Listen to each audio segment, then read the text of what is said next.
le mie scelte di vita sono sempre state caratterizzate dalla curiosità.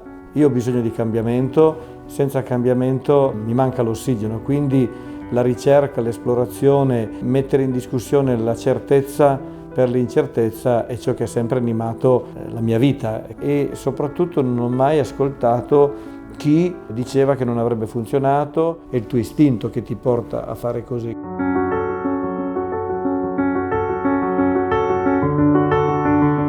Mi piace mettermi in discussione, mi piace trovare la chiave di un enigma che magari per qualcuno è irrisolvibile e invece per me è stimolante provarci. Ecco, questo è un po' ciò che ha animato un po' tutta la mia vita, sia parlando di software che parlando di vino.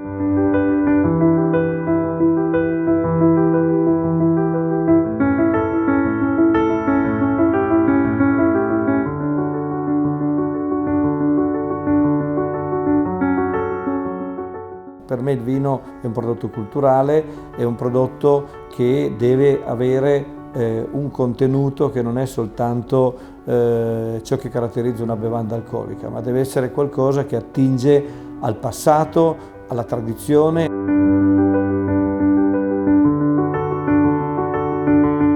Un vino di cui si parlava nell'Ottocento ancora, che aveva dei valori inestimabili, e che poi il periodo industriale in qualche modo ha cancellato dalla memoria dei canavesani. Ho voluto ripartire da quelli che erano i ricordi che mio nonno mi ha trasmesso, libri che avevo e che parlavano del passato, di come le vigne venivano condotte, di come erano fatti i vini, e soprattutto c'era un concetto molto chiaro che il vino che si faceva qui non era un vino che doveva essere consumato subito. Quindi il mio progetto è stato questo, quello di ritornare ad una sorta di origine. Ho voluto che questa cosa avvenisse, ma anche nel layout delle etichette.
L'Anfiteatro Morenico è un sito geologicamente molto importante, è un sito relativamente giovane.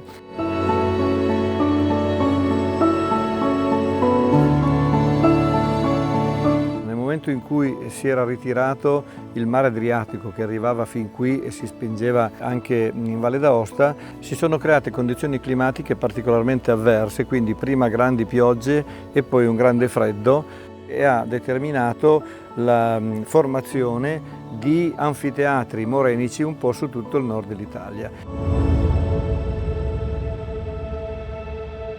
L'attività erosiva del ghiacciaio ha strappato dalle montagne della Valle d'Aosta, dalle Alpi valdostane, innumerevoli sassi, massi, che sono rimasti qua sul suolo. Quindi siamo in terreni dove il drenaggio è particolarmente elevato, per cui anche a fronte di grandi piogge il terreno immediatamente si asciuga perché l'acqua drena attraverso queste sabbie. Ovvio che in queste condizioni la vite esprime il meglio di sé come frutto, perché essendo costretta ad un grande sacrificio, ciò che ci dà è un frutto molto concentrato, un frutto ricco di profumi che poi ritroviamo immediatamente nei vini con una complessità che è interessante.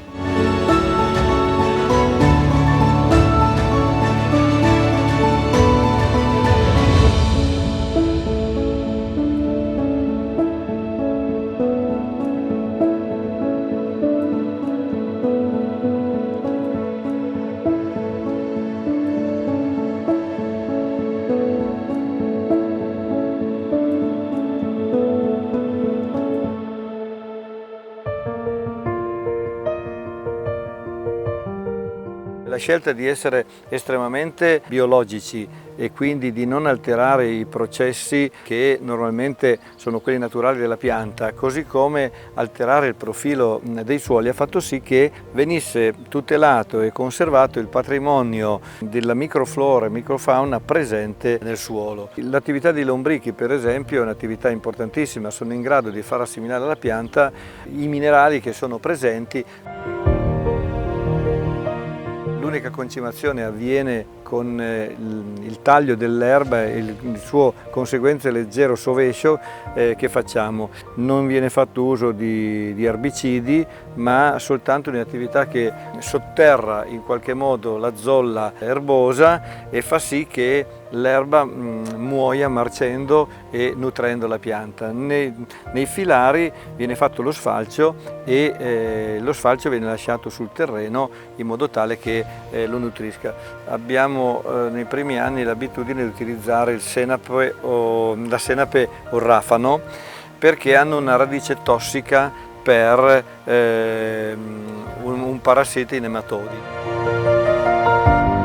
Sulla parete fogliare abbiamo ridotto il rame al minimo e usiamo preparati naturali, quindi estratti per esempio di arancio, estratti di castagno, yucca. Stessa cosa si fa anche con lo zolfo.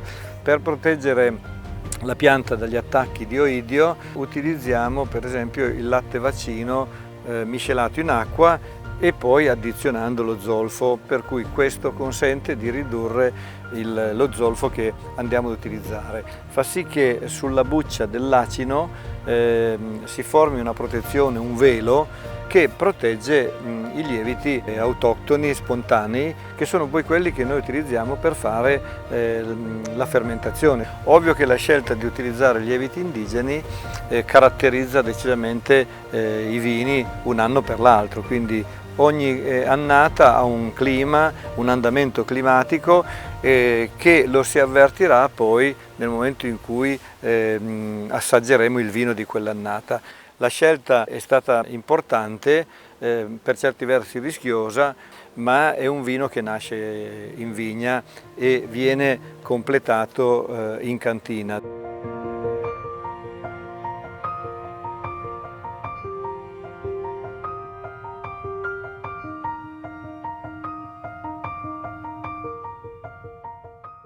Ci siamo conosciuti tramite un'amicizia comune. Io prima lavoravo come giardiniere presso una società che c'è per qua a Ivrea e praticamente volevo cambiare lavoro perché non avevo più stimoli.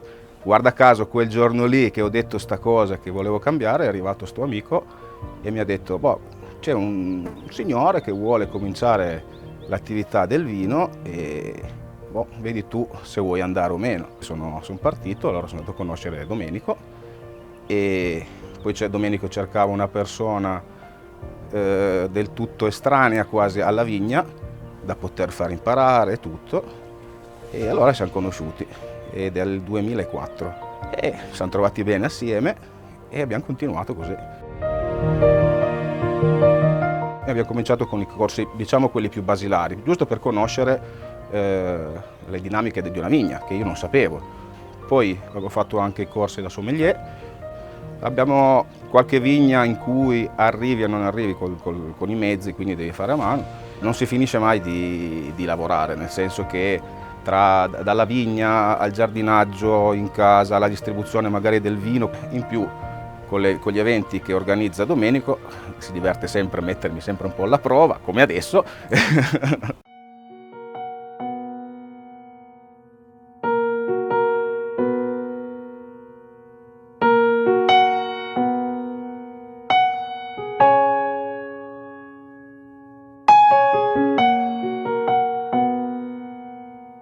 Allora, la storia della dea Albaluce è la leggenda a cui noi facciamo riferimento come origine di questo vitigno. La ninfa Albaluce, che dà il nome appunto al vitigno, è figlia del sole e dell'alba.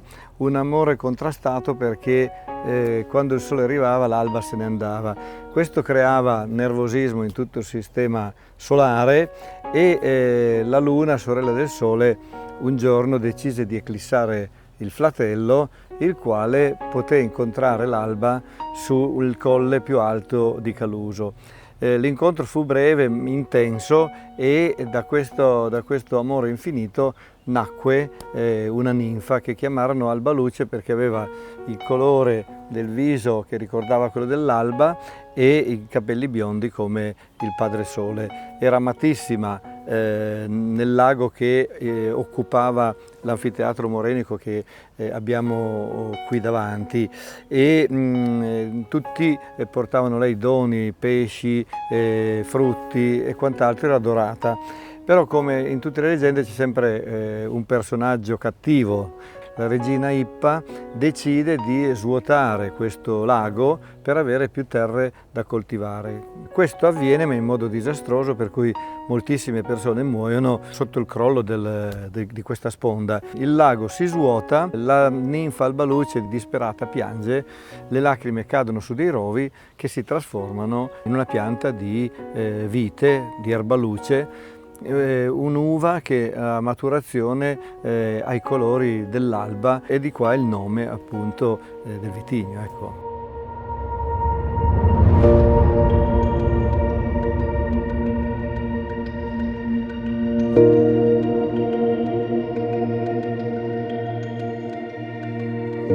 Il vitigno Erbaluce è un vitigno estremamente poliedrico. Per lo spumante l'acidità è fondamentale, per il fermo rende dei vini molto serbevoli, quindi molto beverini, anche se poi esiste una versione dell'Erbaluce da invecchiamento. L'Erbaluce può invecchiare tirando fuori un carattere incredibile, e poi il Passito, che è forse la tipologia più storica. Però la cosa più interessante è che in tutte le categorie, quando l'Erbaluce partecipa a concorsi, eccelle.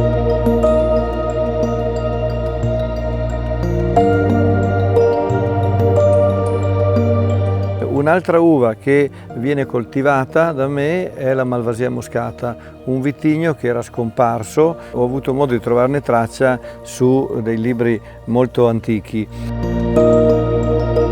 Si era perso in qualche modo la conoscenza, un vino con una bella complessità, di facile beva, e quindi è un connubio estremamente interessante, e ho diversi vigneti ormai destinati a Malvasia moscata.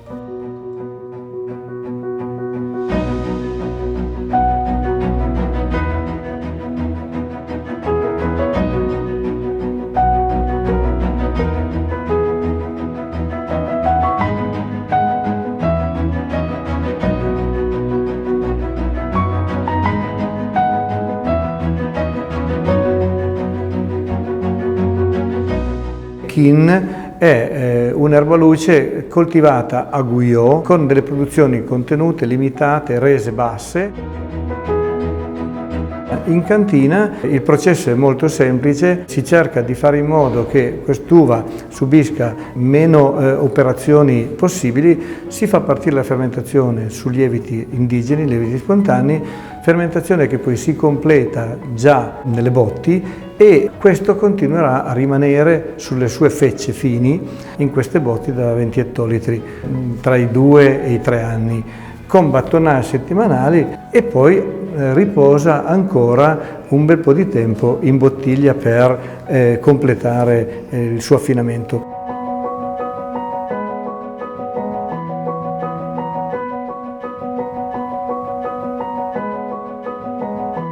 L'etichetta Acini Perduti invece fa un percorso più breve, ma anche lei in legno. C'è una parte d'acciaio, essendo un blend, e in tonneau da 500 litri. Dopodiché si crea il blend, questo per esaltare al massimo di nuovo i due vitigni.